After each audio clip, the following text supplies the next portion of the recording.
I'm holding court, it's standing trial. Why ain't I see you round back when I was down? I'm holding court, it's standing trial. Why ain't I see you round back when I was down? They ain't believe in me in the beginning, but wanna hang around now they see me winning. I'm holding court, it's standing trial. Why ain't I see you round back when I was down?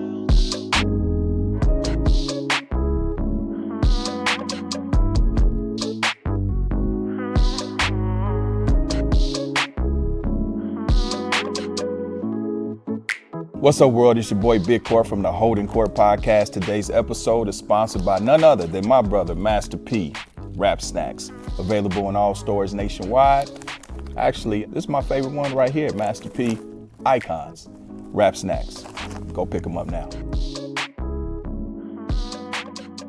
So no sense has ever been made of who the striped shirt guy was. No, there's some good theories about it. What are some of the theories? Has he been identified? He's never been positively identified. Okay. No. The only identification was that I think D-Rock. I think he had said that's the guy that I saw in the garage. And D-Rock is Biggie's best friend. Who was also doing security. I think it was D-Rock who said that. I could be confusing names, but I think it was him. And he said that he said he looked at the video and said the guy in the striped shirt, that's the guy I saw. But they still don't know who he is though. Okay. So. But obviously he wasn't. He may have been involved, but obviously most he likely wasn't not the shooter because the shooting came out of the Impala. Right. Okay. Unless he went and hopped in a car. Okay. And sped up, but then he's not wearing a suit and a bow tie either. Exactly. He's wearing just a striped kind of polo shirt type deal. He's not Superman. He can't change. No, no, exactly. So I don't think he had anything to do with it. At most, maybe a spotter, but I think it was more. He was doing his own thing. Okay. Kind of trying. Coincidence. It was just a coincidence. Look, he's unfriendly to them. And not knowing these guys are about to get shot. Yeah. You know? Yeah. I mean, it's also heightened tension. I don't imagine there was one singular group that was upset at that particular time. Yeah. Right. And like I pointed out on a video I made, they're a half a mile east of Death Row's offices. Right. They're in Death Row's backyard. Yeah. Partying 6 months after Tupac is killed. And they think they won. And not Tupac's only that, dead, Suge's in prison. And not only that, you're in Los Angeles. Yeah. So, people, he could have just been somebody that's just from L.A. Sure. Like, hey, right. Y'all the ops. Y'all shouldn't be out here. Right. So. Absolutely. Yeah, I mean, Death Row was Pac was the martyr for L.A. rap music. Right. Even though he's from everywhere. Mm-hmm. But and Big coming out and going on the radio. Yeah. And doing, was it Long Kiss Goodnight on the radio? Was. And is it true that Big was receiving threats before his time out here? I haven't seen anything about that. I don't know if it's true or not. Okay. Wouldn't surprise me. Okay. They put it in the movie, so I didn't know if it was just, sensationalized. Yeah, I'm not sure if that's true or not. Yeah. Okay. It's possible though. So the Impala, so it's a guy in the suit. Mm-hmm. That's who somebody actually identified the guy with the suit shooting out the Impala? Yes, both Little Cease and G Money, who was the driver. I think they both said it was a guy in a suit and a bow tie. Okay. Cease couldn't remember what the guy's jacket, what his suit color was. Mm-hmm. But the driver, G Money, said it was either light gray or a cream color. It was a light colored suit, which doesn't match what Eugene Deal saw outside the garage. He said the guy was in a suit that was like a medium blue color. Mm-hmm. So that's a discrepancy. But again, the shooting happened so fast. Right. Most of the witnesses ducked and didn't see anything. Right. The other two guys that were in Big's van ducked. D-Rock said he was looking straight ahead when it happened, and then he just heard the shots and ducked down. And when he looked up, the car was gone. Same thing for the guys in the first Suburban with Biggie or with Puff. It happened so fast, seconds. How many shots were fired? I think it was 6 shots. Okay. How many hit Biggie? I think he was hit twice. Okay. Although I think there were multiple. Pathways that it went through. Yeah, I think 2 were like direct hits. Yeah. Okay. 1 fatal. Okay. What was the fatal shot? I think it passed. Because I think he kind of leaned over and it kind of passed kind of up his leg and up through, and it just hit kind of everything. Oh wow! And I think it nicked his heart, and that was wow. And it's you hear them on the 911 tapes rushing him to the hospital, but I think the doctor said he probably was gone within a couple minutes. Wow. So I mean, it's possible he was gone before they even left. So him and Tupac both were killed with .40 calibers. No, Biggie was shot with a 9mm. Wow, 9 did that. Yeah, but they were high velocity Okay. rounds. Okay. That were popular with gang members at the time for drive-by shootings because you want to penetrate. Yeah. Metal. You want to penetrate sheet metal and stuff, I think. So they would use these high velocity rounds.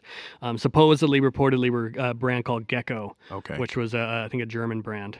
Okay. Wow. But very high velocity, really more suited for submachine guns. Okay. I've read up on them quite a bit, and they're because they're so they're called a hot round. Mhm. Because they're so hot, they will beat your handguns. They'll beat them up over time. Right, If you right. use them a lot, you'll have to replace parts. So it's a fast round. Yes. Fast moving round. Yep. Yeah. And it's steel jacket. Okay. Full metal jacket. I never really trusted 9mm, because of that. Stopping power is not great no, for them. People will get hit with 9s and keep coming with adrenaline. Especially or on something PCP or whatever. Yeah. Yeah. Yep.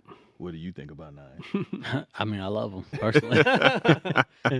So it's very versatile round. You know what I mean? Yeah. I mean, I can appreciate it, but okay. So the Impala hits the Suburban. Biggie takes the shots. Mm-hmm. He passes away. He passed away that night. Right. He was declared dead at like 1:15 a.m. in the morning. Okay. At Cedars-Sinai Hospital. All right, so They worked on him, and they couldn't save him. I got an interesting question because there's the conspiracies on it being an organized hit, Sure. and there's all the conspiracies around Pac, but we kind of know what that is. Mm-hmm. Here's my question that I've never seen answered. Pac's the spray pattern is clearly an amateur in Pac shooting. Right. They shoot up everything. Right. With Biggie, is it the same or is it concentrated? It's still, you can see it still goes down his door. Mm-hmm. It only is in his door though, but it's still probably about 3 feet across grouping because you can tell he probably started driving forward as he shot. Right. And then I think the fatal round was the last one, and he kind of leaned. You can tell from the trajectory he kind of leaned back and fired one last round before he took off the rest of the way. So I mean, it was definitely. But no random rounds in different buildings and parking lots. I don't think so. Doors. I think one round may have passed through and ended up in the bank building. There's like a high-rise building across the street. I think maybe a round may have hit that, but no, it all stayed. And plus, it's 9mm rounds. They, even being high velocity, I think they kind of stayed in the vehicle. But no, it wasn't like a wild, going crazy. But also, look at the shooting positions of the two shooters. Orlando Anderson's leaning over a guy out a window in a moving vehicle, and he just starts shooting as they're passing the car. Whereas this guy he supposedly had his left arm on the steering wheel and put his right hand with the gun and rested it. Oh wow. Like that. So he knew. Yeah. He knew the position. He done that before. Exactly. Yeah. That's my thought. Yeah. Yep. Well, and also I guess what I'm getting to is training. You know what I mean? Because Sure. there's always that conspiracy, and someone who's trained Exactly. is gonna be. That's always like more accurate. it's always a speculative thing when I hear that. I hear there's an FBI agent out there talking about this right now, and he called it like a paramilitary thing, and I'm just like, based on what though? Like, Yeah. this is the point. There was no like people tried to say that the hit on Tupac was a professional hit. I'm like, he lived for 6 days. Right. A hit. Yeah. They would. Yeah. There was no headshot. It was, it wasn't, it was spray the whole car up and hope you hit the guy. That's not a professional hit. And even though the grouping pattern on Biggie's was, a little tighter, it was still, he almost made it. Right. It was I think it was that last round that got him. And so, yeah, I think Eugene Deal said that every city they would go to for security, they were always aware of that city. Each city is kind of known for something, Right. to be on the lookout for. Right. And everybody knew LA is drive-by shootings in the 90s. Watch out for drive-by shootings, and they were happening practically every day in South Central at this time. And you hear crazy stories from guys that are still around today talking about driving around Compton and just randomly shooting people from their cars. So it's just you get good at it by doing it, not because you had military training. Right. Absolutely. And what military trains people to do drive-by shootings? It's kind of like Absolutely. I mean, I'm surgical with guns, and I've never been to the police academy. I've never been trained. You know what I mean? I've Right. never been in the military or nothing like that. Right. So yeah, you do something enough, you get good at it. Yeah, I think there's a misnomer that that just because they're a gangster that they're amateur with weapons. Right. It's No, not the case. No, it's not the case at all. So where did the conspiracy with the guy, the bow tie guy? So has he? Because it's all, even now, I think that they just dismissed a lawsuit or something, right? With the LAPD. How did the LAPD being involved? How did that come? Because the dude was positively identified as Poochie, right? By one of Suge's girlfriends, who he'd had children with. She eventually confessed to being the middleman because Suge was in prison at the time. Right. And that was always the big question: is Suge's in jail? How could you order something like Right. this? And she kind of filled in the gaps on how that happened. Right. And he allegedly paid him $25,000. Right. I can't remember what the amount was. It may have been 5. I can't remember what was the amount. Or 10? I think it was 20. It was like 2 payments, I think. I think it was 25, but I think she might have taken some off the top. He didn't get all of it. It was right, something like that. Yeah, my memory's a little faded on some of those details, but they but Poochie was supposedly one of the regular enforcers. Okay. That did this kind of stuff. That's why one of the many reasons why I've always it wasn't dirty cops. Why would you reach out to so-called dirty cops when you have this group that was supposed, according to an informant, called the Goon Squad? This is what they do. They killed Ratcliffe, Rat, over a dispute. This is what they do, and they're not going to flip. Right. You get even if you're dealing with dirty cop, he's still cop. Right. Exactly. And you don't know what's going on in his life, and he could decide this is an opportunity for me for my career. Mm-hmm. Yeah. So I'm going to get a medal out of this. So where did the whole LAPD conspiracy come in? How does that tie in? So the RHD, originally Wilshire Division had the case for the first about month or so, a few weeks, and then RHD, Robbery Homicide Division, which was the elite, detective division for the LAPD, they ended up taking over the case when Wilshire, wasn't closing it, basically. And Russell Poole was a detective. He was a new detective to RHD, and he started working the case with his partner named Miller. And that's Russell Poole. What happened was I think it was July of 97, so about 4 months after the murder, there was an informant named Michael Robinson, known as Psycho Mike, and he was in jail at the time of the murder. But he claims that he knows who the shooter was, and he knows all this information about the guy.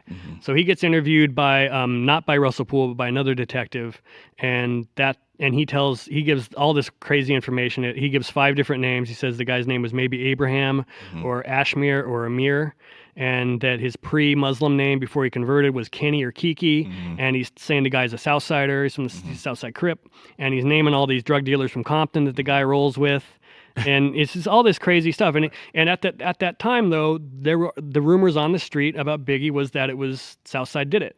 So you can see where he got that information from. That's what everybody was talking about. But why would Southside had done it? The rumor on the street was that there was a debt owed for security. For these concerts and everything. That was what the rumor on the street was. People didn't know what the debt exactly was for, but the most popular rumor was it was security and that it was retaliation for not paying this $1 million I heard about bill. that. Yeah, but it was wasn't it indirectly something that, because I think I heard Keefe saying something about that Puffy kind of threw out there, man, if y'all do this and get the death row cats up off of me, I got $1 million for whoever do it. Keefe D claimed that, in his confession, yeah. Okay. So, but the streets are interpreting it as a security thing because people know that the Crips are kind of hanging around them and helping them with security. So I think that gets interpreted by that. And so this is what Michael Robinson is hearing from all because he's talking to people on the outside back in Compton, and they're feeding him rumors. So he starts describing a Southside Crip, and one of the 5 names he gives is Amir. And then, fast forward to, I think it was November of 97, David Mack robs the bank next to USC's campus and gets arrested a month later. And one of the first people to go in and visit him in jail within a few days of his arrest is a guy named Amir Muhammad. And Mack and Amir had been college friends at the University of Oregon. Mack had run track, and I think Amir Muhammad had played football for the University of Oregon. And they were also good friends with Mack's wife, who was also there. And he gets a visit from someone named Amir Muhammad, and Poole just goes, "Oh, Amir. This guy named Amir just visited this dirty cop that was arrested for that must be that's where it started." And then he started looking for more evidence to support that. But Amir Muhammad was a mortgage broker, San Diego suburbs, family man, wife and kids. It didn't play. He's not a Southside Crip, for sure. He's not from Compton. He's from Virginia. Right. He's not the guy, and that's the problem I have, is that the guy that Michael Robinson described when saying who the guy was, even the physical description, he described like a guy who was 6'1", 6'2", 220, 230. Amir Muhammad was medium-sized. None of the description of who this guy was is Michael Robinson's saying that this shooter drives around Compton in a white stretch limousine. Just crazy stuff. Yeah. And the problem I have is that Poole seems to have ignored all of that and focused on one name, Amir, and said, "Oh, it must be this guy, Amir Muhammad," and ignored the rest. And my thing is, if you think that Michael Robinson is a credible informant, why aren't you looking for Southside Crips named Kenny or Kiki? Right. Why are you ignoring all that information and Right. just focusing on this one aspect of it? So, Wow. and then it grew from there. Then I think. One of the witnesses in Biggie's entourage claims that he saw David Mack. He picks him out of a lineup, I think, about a year later. And then, what was the other one? David Mack and Poochie are the same person? No. Okay. Poochie was just a gang enforcer. Okay. He was not a cop. Okay. He was, he was a So the hitter. only confirmation you have that the shooter was Poochie was Suge's girlfriend. that's the main one, yeah. Okay. Then I'll tell you that I've heard unofficially from various people that were around that time that they always knew. It was kind of like people saying they always knew the Crips did it. But I think that the Pyrus were a lot more tight-lipped. I think the Southside Crips had more of a tendency to Yeah. flap their lips and Right. brag about what they'd done, and I think Pyrus were a little bit more close to the vest Yeah. about their business. It sounds like Suge was. It sounded like Maybe that's really, what it was, Yeah, yeah. because if Suge didn't, because if his girlfriend had never said anything, you would never know a Poochie, Right. because she's the only one that ever said it. You know what I mean? Yeah. Poochie's name had come up in a prison letter written by someone saying that they knew Poochie had done it and basically was threatening to expose that information if something wasn't done for them. And that was one of the first people that put Poochie's name on it. And then she kind of confirmed it. And it was just a simple. There's less evidence, I think, because it was a simpler operation with Poochie. Right. Yeah. Let's. You know what you're doing. Yeah. Go get it done.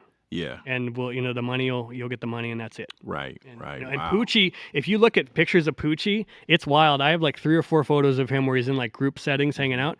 He is either wearing sunglasses or actively covering his face Wow. with his hands. Okay. You could tell he didn't want Yeah. his picture taken. And I just think he was serious about his business like that. So Poochie. Okay. So it's pretty much confirmed that Poochie killed Biggie. Yeah. Okay. So he gets killed himself.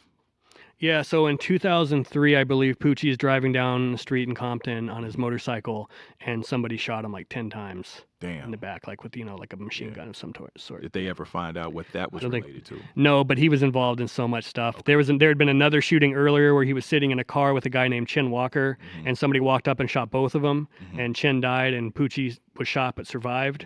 So there's so much crazy stuff So going he was on. probably just into a lot of shit. Yeah, and also what happened was when Suge went to prison, Death Row started falling apart, and now all these guys that are starting to get cut off, and civil kind of fighting is infighting is starting to happen between guys. Kind of resources are getting scarcer, I think, and just personal grievances start up between people. Start separating into different camps, Right. and that's when Buntry gets murdered, Buntry, and Heron. Heron, and all those guys, Chen and everybody. And it's all over Wow. squabbles that have nothing to do with. So it just murder. imploded at that point. Yeah. Wow. And then so Poochie gets killed in an unrelated shooting, and then Orlando Anderson gets killed after killing Tupac in an unrelated incident at the car wash. Right. Orlando Anderson supposedly is owed a drug debt, or there's a drug deal that he feels like he was ripped off on or something. And it may or may not have been a friend of his that was really, because he's there with one of his best friends, a guy named Al Duro. And so they're at Mom's Hamburgers in Compton, across the street from this car wash, just hanging out. That morning, Orlando Anderson's grandmother died. So you kind of see the mental state he might have been in. And then at the car wash across the street was kind of a known hangout spot. They spot the guy that they've been trying to find, and he's with these two, this uncle and nephew, the Stones, who were also very well known and kind of highly respected You said gangsters in Compton. Black P Stones, or are you saying Black P Stones? No, they're called the Stone. No, the Stone was their name. Oh, okay. Yeah, Stones. sorry. Okay, I'm sorry. And they, so Orlando and Owl drive across the street and confront them over it. And what exactly happens next, how things go south, is kind of up for debate. There's differing, explanations for what happened. But in the end of the day, what happens is Orlando starts the shooting happens. Orlando shoots, they shoot back. Orlando's fatally wounded. Owl picks up the gun. defends himself, keeps shooting, and both Stones die, and Orlando Anderson dies Wow. as a result of that. But it was, in the end of the day, it had nothing at all to do with Tupac's murder. It was just regular street. So all this shit is just a bunch of bad karma. Yeah, and I've heard from someone in Compton that said that they're like, yeah, that was a dark day for like, you know, the neighborhood, because all three of those guys, for them to all to go out in the same shootout was like heavy. Wow. Heavy, yeah. Wow. Were the Stones and were they from Southside as well? No, they were Corner Pocket. Corner Pocket. Yeah. Okay. Yeah. Okay. I knew that. Wow. So. And I've heard the guy that was really the beef was a third guy, and he kind of survived the situation and Really? got out of it. Yeah. And then Al Duro caught 3 murder charges and doing 3 life terms. Did he catch Orlando's too? Yeah, he got all 3 murders because it was, you know, they felony murder. Yeah. So even though he only maybe killed one guy, he's as the survivor, he gets, you know, all 3 murders hung on him for felony murder. Yeah. Even his friends. Yep. Damn. Orlando too. Yep. Wow. Even though Because he if didn't you start shooting. Because if you commit a robbery Right. and your friend gets killed, even though he's your Yeah. accomplice, Yeah. you're gonna catch that's felony murder. You're committing a violent felony, and your friend died. Wow. Doesn't matter what side they were on. Yeah. Wow. Yep. Wow. Damn. So after you combed through all of this, that's what basically made you get involved with Greg Kading for the murder rap. I already was. This was all in the process of making Murder Rap that I learned all this information. Most of it, yeah. So what made you want to take it to a documentary? I'd already decided I wanted to make a doc Okay. about it, and then spent the next like 3 years Okay. going through the case files and figuring out how to tell this complicated story in you know an hour and 45 minutes or whatever. Yeah. It was. Yeah. When did you start production on the documentary? I think we started filming in kind of early 2013. Mm-hmm. And we delivered in, I guess 2 years later, we delivered the film to the distributor in 2015. Okay. How did it do? Did great. Yeah. Yeah, it was fun. It did a lot of business, and it got a lot of attention. And you know, nobody gets rich off documentaries. It's not a business thing. It's more of you're passionate about making them, I think. But I think it did. It was the ultimate thing to achieve if you make a documentary is to get a scripted project made from it. And so when Universal came around and wanted to make Unsolved, you know, technically based on Greg's book, but obviously inspired also by the documentary, that's, you know, that's as much success as you could hope for a documentary to have, you know. Right. So So it's always going to be modest success. right. With Unsolved, how many seasons did that go? It was 1 season because it was supposed to be serialized, so it was kind of like a True Detective. It was supposed to be, you know, a different story each year, you know, a different cast. So they did 10-episode season on this case, and then they haven't done a season 2 yet. So I don't know if they're gonna figure out a way to do that or not. And season 1 was based on both murders or just It was both. both? Okay. Covered both murders, right? Okay. So was it? Because I didn't see it. Was it dramatized or was it based on fact, just put into a series? Unsolved. Yeah. It was dramatized.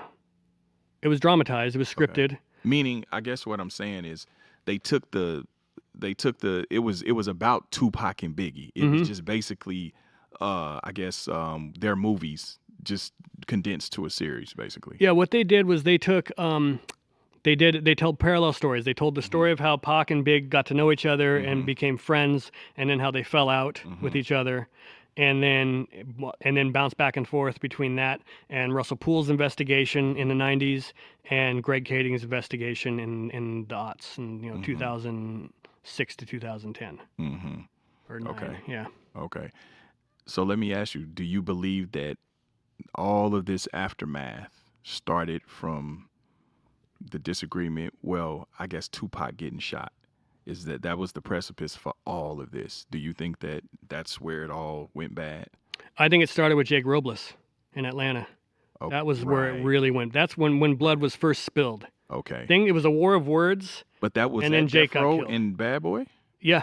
Was it? Okay. So Jake Robles was a good friend of Suge's, Okay. and he was another gang member who was around them. But Jake was very interested in the business and was kind of trying to.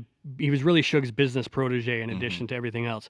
And he and Suge were in Atlanta for a birthday party at a club, and Bad Boy was there. And there's a dispute over girls that spills out outside, and somebody pulls a gun and shoots Jake Robles, and he's mortally wounded. He lived for another few weeks, but eventually, succumbed to his injuries. And Suge blamed that on, I think, Puffy's bodyguard, a guy named Wolf. Yep. Okay.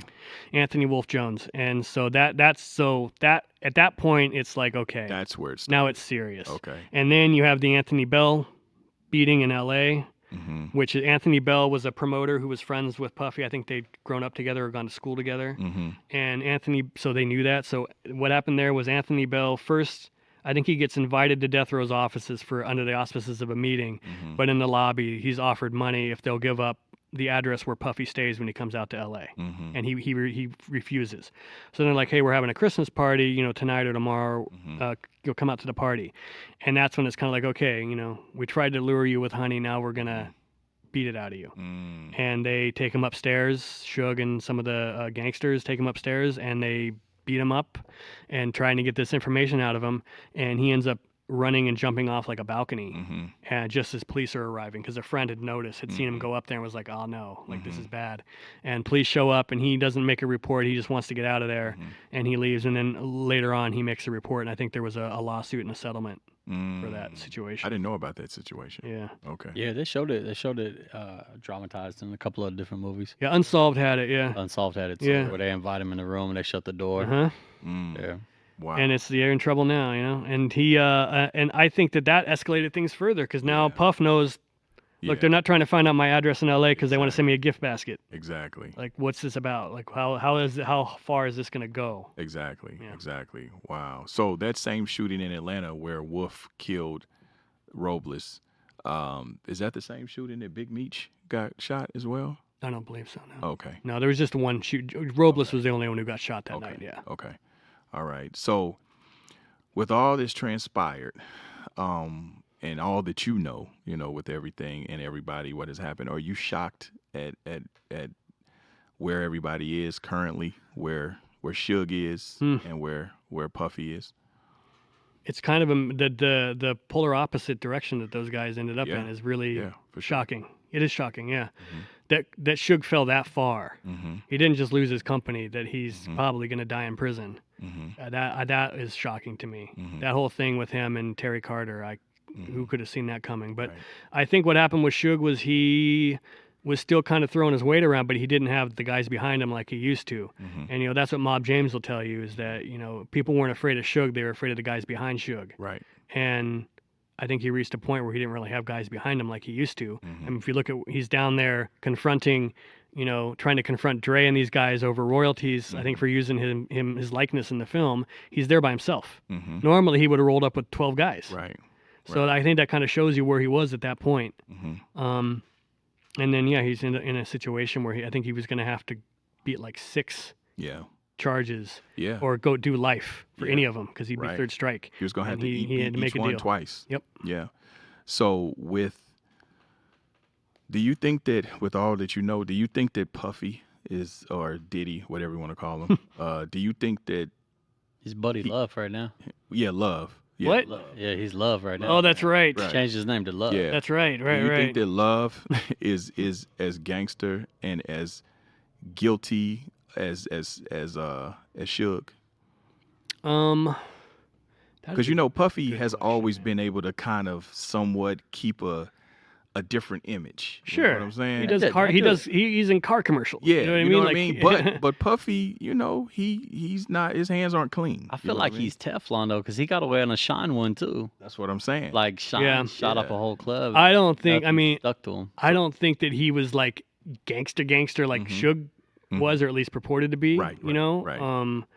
But I don't know. That's a good question. I mean, just given all the evidence and everything that transpired, or does it seem like maybe Puffy, I don't want to throw any shade at him, but just based on the facts, is he someone that throws rocks and hides his hands and kind of saves his own ass? I don't know. That's a good question. Yeah, I don't know the answer to that. Given what you just said about Shine, you know what I mean? Right. I mean, I don't know any of these guys, but I know that he has some involvement, whether or not he was calling shots or just involved with Zip or whoever. It was like, he's involved to some level. Yes, yeah. And people died. Right. And with the Shine thing, again, I don't know Puff, but he's involved to some level. Some level, Mm-hmm. yeah. But he never went down for anything. That's what I'm saying. Right. You know, it's almost like Puffy kind of stays on the periphery of bullshit. You know what I'm saying? He's close enough to it just to, you know what I mean? I guess nuanced, but not so far where Suge stands next to the shit. Suge right there with you, like with the brawl with Tupac. Suge right there. So with Shine, when he shot, Puffy was like, "No, I ain't had nothing to do with that." You know or what I mean? give him the benefit of the doubt, or he just really isn't involved. It's rap, man. It's gangster rap in the Maybe 90s. so. He's It could be. He's posing just the in question. proximity. Right. That's why I said on the periphery of the bullshit. That's what I'm saying. Is he like, involved or is he just in the, You know like what I you said, mean? the periphery of it? Right. Yeah. I mean, I'm just asking the question. Yeah, all of it is unfortunate, man. It is. You just It is. lose great people. We Yeah. lost great artists. I mean, over can you it. imagine if 25 years ago they'd tell you Suge's going to go to prison for life, probably, Yeah. and Puffy's going to be a billionaire? Yeah. Like I that's mean, the, it that's wasn't, the trajectory. to be those two honest guys with are gonna you, be it on. wouldn't be far-fetched. I mean, given You were to I was say who's gonna going to win. 25 right? years ago, I'd say that it sounds would be probably right. far-fetched, you know what I'm Yeah, saying? because That's Suge probably right, was. I mean, Suge was already the Yeah. rumors of him hanging people from balconies. Yeah. One of the actors who played in the reenactments in my movie had an encounter with him in Vegas one time. Yeah. They ran into each other, like literally ran into each other.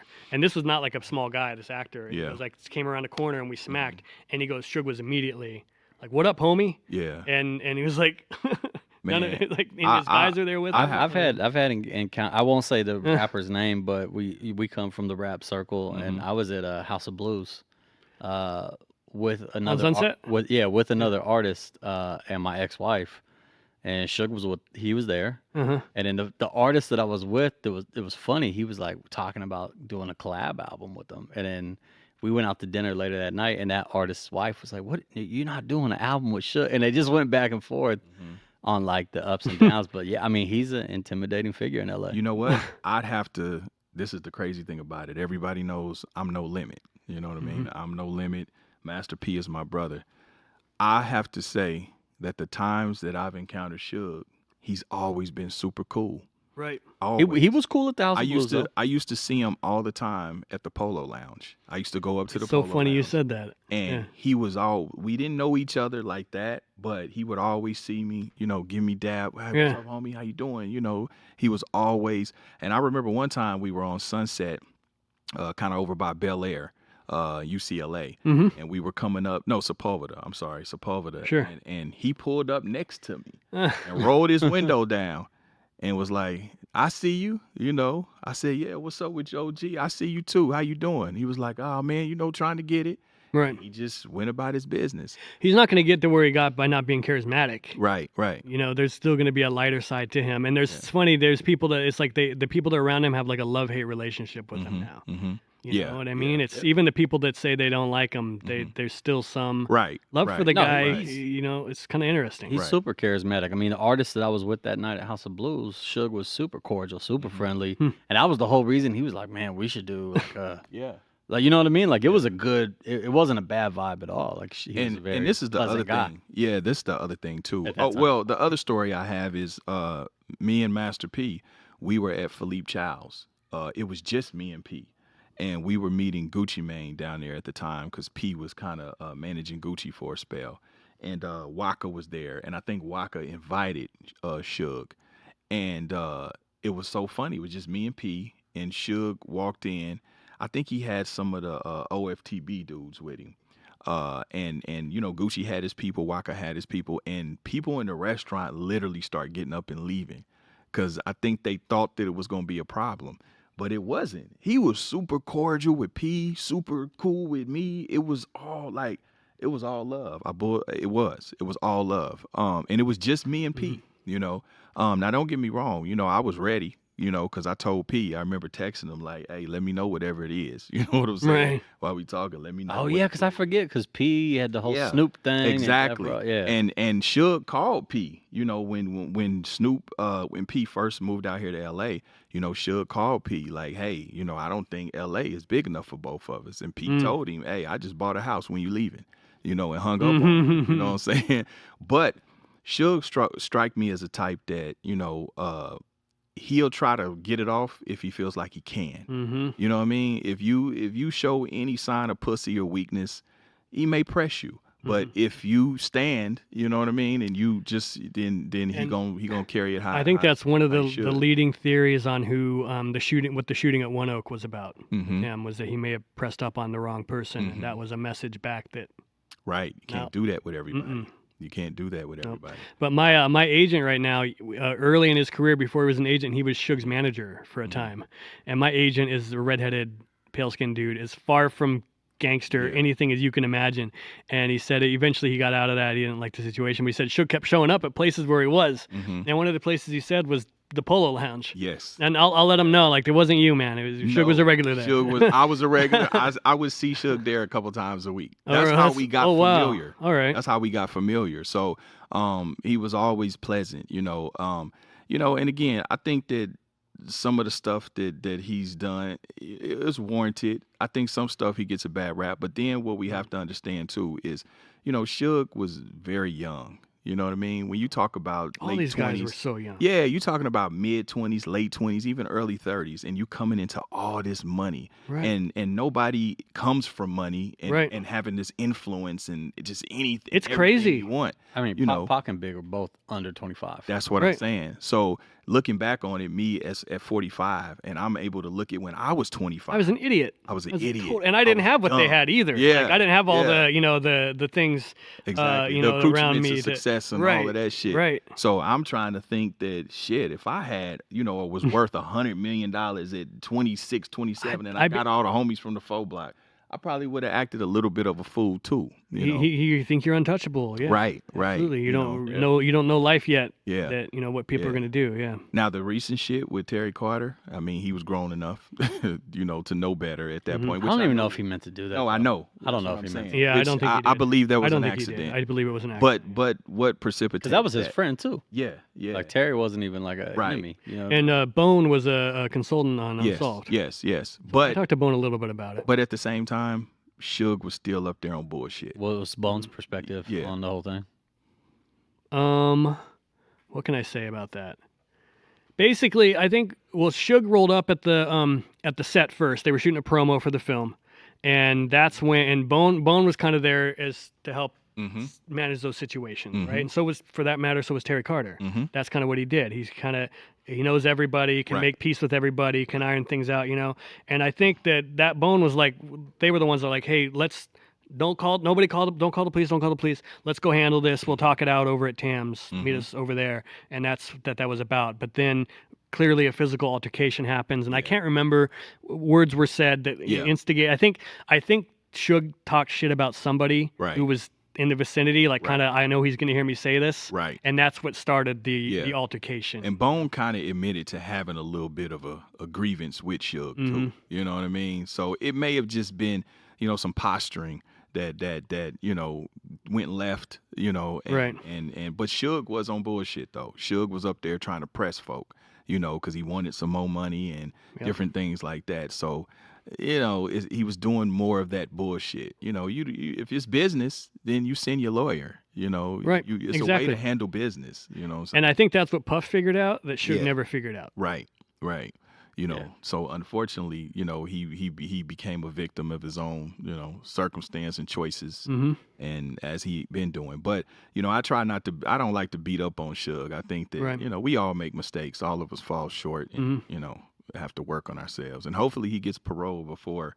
I think he will probably before he's what's crazy too is I think if there hadn't been for the other cases, I think he could have beat the Terry Carter thing as self-defense accident. I think he could have.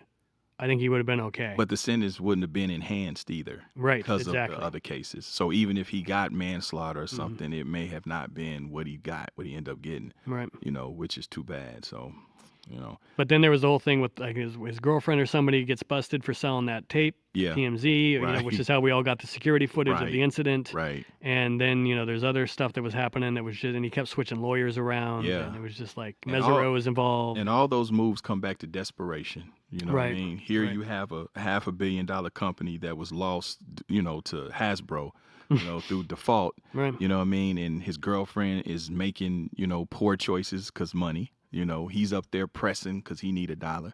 You know what I mean? So it all comes back to just poor choices and desperation, unfortunately.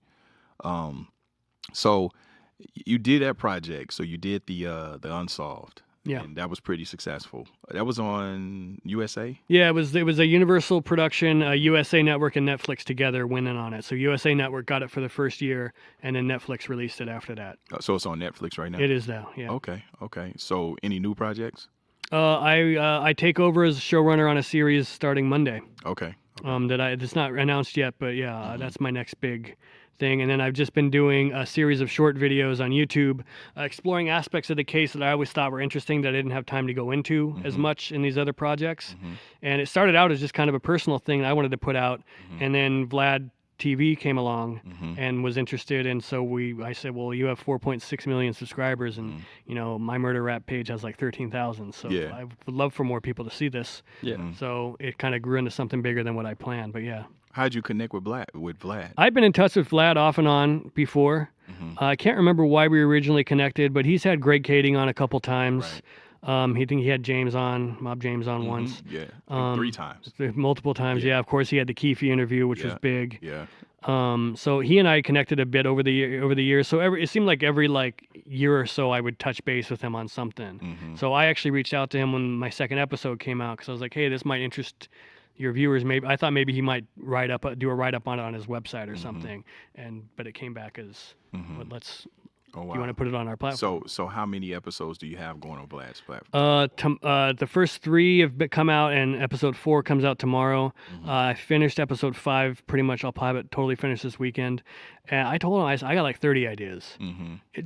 For everything from big things like debunking conspiracy theories down to smaller side stories. Like there was like the Southside Crips. 3 of the people involved allegedly in the murder are in a music video together. With Mello. Wow. That was shot in Southside Crips neighborhood, yeah. And that ties into Keefe's claims that they used his lowrider in a music video. The Southsiders were known for having nice lowriders. Right. They had a car club, and they were used. And Easy used their cars because Keefe and Easy knew each other. Right. And so you see Southsider cars popping up in these 90s music videos, so that was not uncommon. But there's a music video that has Orlando Anderson, Keefe, and DeAndre Smith. 3 of the 4 guys that were allegedly in the Cadillac are in a music video together. So it's like little stuff like that I want to explore that I think are interesting. Not that I think it's going to blow the case open. Right. It's not all about that. Right. And some of the criticism I get, well, what does this mean? It doesn't have to mean anything. It's just interesting. Do you have your eyes on any other rappers? I mean, those are the 2 biggest, but you Right. You got Mac Dre, you got Soulja Slim. Have you thought about? Not yet, no. Yeah. No, it's more, Would you consider? Of course. Okay. Absolutely, yeah. You should look into that. You should look into Mac Dre. Look into Soulja Slim in New Orleans. Who else? I mean, there's so many. You looking So at many. Mo 3. Mo 3 just recently. Yeah. And Hell, King Von. I mean, we can name them. Even Sure. the young generation. Yeah. well, there's the ones that are unsolved. I think Vaughn, they have this shit, right? That's the one, yeah. No, But like Mo 3 got gunned down on a highway and they don't really know. No, they got a suspect. They got a suspect. I Yeah, guess. they have a that's true. suspect, but that don't mean that they necessarily have. That don't mean that it is. That's But there's what it also another Right. rap crew in Dallas that they're looking at as Right. was it a beef? is. Because I think he had been shot previously, like a year before. Wow. Over, and I think somebody had said he had shot somebody back. Like there's a No, whole, he did. Yeah, he got into a shootout in Houston. Yeah. Yeah, there's like a whole thing with him. But I mean, there's a lot of these Yeah. stories. And Right. of course, you have the Mac Dre and Mac Minister and the Fat Tone whole thing. If you're familiar with that. So, yeah. There's a lot. There's a lot. You should. Look into it. Unfortunately, there's a lot. Unfortunately. Yeah. Right. Yeah. So, man. So that's what you had. So any other documentaries that's coming out soon, other than what you're working on? No, I just re-released Lost Airman of Buchenwald, the World War II one that I did is out now. It's on iTunes and Apple TV and pay-per-view and pretty much anywhere where you can rent movies. It's there now. I updated it and put it back out again. Okay. This a couple weeks ago. So watch the Vlad interviews that are coming out, Which is called Deep Dive, and the new series. a new showrunner project that we'll Yeah, hear which about hopefully soon. will be out soon. Yeah. Yeah. You have to come back and talk about that once it gets up and going. So, Yeah. Like if you're a showrunner, it's big. Right. Yeah. Yeah. Thanks. Absolutely. Big. Yeah. So anything else you want to tell the listeners? No.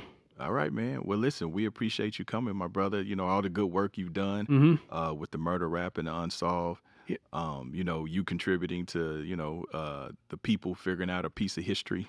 My whole thing is I want to put the case files out as much as I can, Mm-hmm. and let people see the actual evidence, because there's so much on this case that's based on speculation and innuendo. Mm-hmm. And I'm tired of hearing people's opinions. Mm-hmm. Show what's the evidence you have to back up what you're saying. So that's what I focus on, is here's what the case files actually say. Mm-hmm. Make up your own mind about what it means. And I guess it's all circumstantial. It just feels like there's what could be the truth, because it makes the most sense. Right. Yeah. And like I said, I always tell people what you thought happened to Tupac when it happened. As soon as you heard about the altercation with Lando Anderson, it's exactly what you always thought happened. Exactly. But here's how it actually happened, you know. And Napoleon from the Outlaws reached out to me. We've talked a few times, and he, you know, after the movie came out, he told me it's what we always knew happened, but hearing Keefe finally confess and say it first, just admit to it, he's like, that closed the case for me. And I think a lot of people felt that way. Right. And there was another Tupac producer that reached out to me right after Murder Rap came out, and he had done some prison time in the early 2000s, I think. And he told me that there was a Southside Crip on his block. And everybody know, oh, you're the Tupac producer. Hey, you got to talk to this Southside Crip. He's got a story he's got to tell you. So he sat down, and guy told him what happened, this story basically. And he goes, I kind of put it in the back of my mind, like maybe that's true or not, I don't know. He goes, and then I watched Murder Rap, 10, 15 years later. He goes, it's the same exact story this guy told me in prison back before Greg Kading ever had the case or anything. Wow. So he for him, it was like, oh, that's my confirmation, Right. And a lot of people that were around then, they watched the Murder Rap, and it fills in gaps of information they already had. And it kind of helps the puzzle pieces, fit together tight, Right. Yeah. Right. Yeah. And I see you wearing the Tupac. I'm wearing my this is our unsolved official crew and cast and crew swag hoodie that they There you gave go. us. Yeah. Dope. Yeah. All right, man. Well, great work, man. Thank you. know, we definitely appreciate you for coming, my brother. Thanks for having me. You're always welcome here, and keep up the good work. We're Thank you. looking for your new projects. Appreciate it. Sir, thank you.